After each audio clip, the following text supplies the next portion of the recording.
Hi, everybody. Ian Bremmer here, and a quick take to kick off your week. India and Canada, not the two countries that you expected to be getting into a big public fight, but that is exactly where we are. And the Americans are uncomfortable and sort of in the middle of it, though I'm clearly on Canada's side. Let me give you a little background. So, largest Sikh population in the world outside of India is in Canada. They are politically active and relevant. They're concentrated in a few key voting areas, and while they tend to vote conservative, all three parties interested in being aligned with them. Most of them, of course, perfectly fine from a political perspective, but there also is a small group of radicals who support secession of their homeland from India. Radical organizations, some of which have been supportive of and engaged in terrorist activity in India. The Indian government has been public and very critical that the Canadians are allowing big Sikh demonstrations. Canadians say, hey, we have sort of freedom of speech. What do you want us to do? Close down these demonstrations? The Indians said, yes, we would actually appreciate that. And also that they've been harboring radicals and terrorists and they need to take action against them.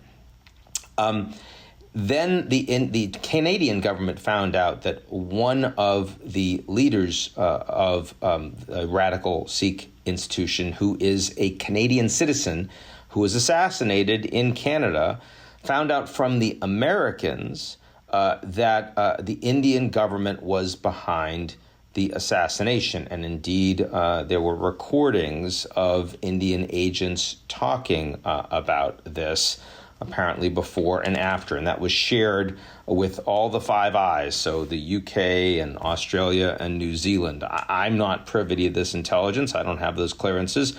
But leaders that I've spoken to in those countries tell me that this evidence is rock solid. So, look, Trudeau, very concerned about this. Imagine if Khashoggi were an American citizen and gunned down in New York, right? This is clearly a big deal domestically for Trudeau, wants to find a way to find an off-ramp. So back in August, he sends his national security and intelligence advisor to Delhi. She's the equivalent of Jake Sullivan in the United States. The meetings go absolutely nowhere. Indian government takes no responsibility, refuses to talk about it.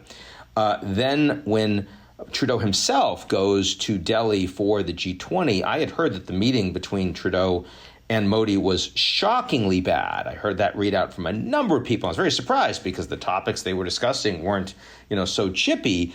And that's because Trudeau was actually bringing this up, and Modi said, absolutely not. We have nothing to do with it. And how dare you bring this up? And you're, by the way, harboring all these extremists, and we're really angry at you.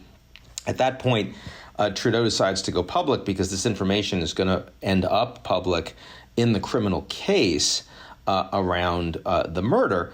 And now you've got a problem. So the Indian government is, taking no prisoners on this issue. They're condemning the Canadians. They have, gotten rid of a Canadian envoy.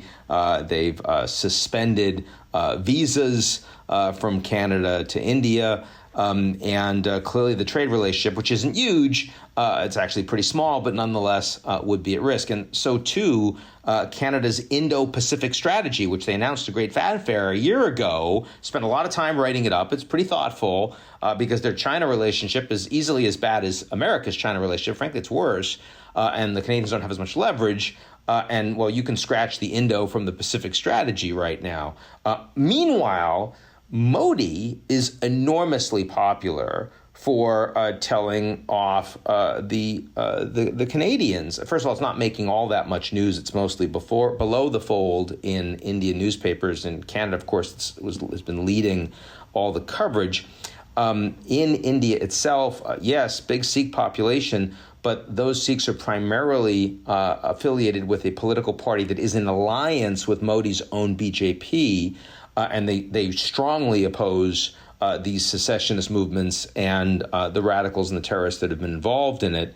In fact, informally, you hear people when they find out that the Indians might have actually done such an assassination, they're kind of proud. They're like, wow, we're like Israel. Who knew that we defend our national security so well? And the Congress Party, which is the main opposition party to Modi, strongly supporting Modi on this issue. So it's a serious impasse.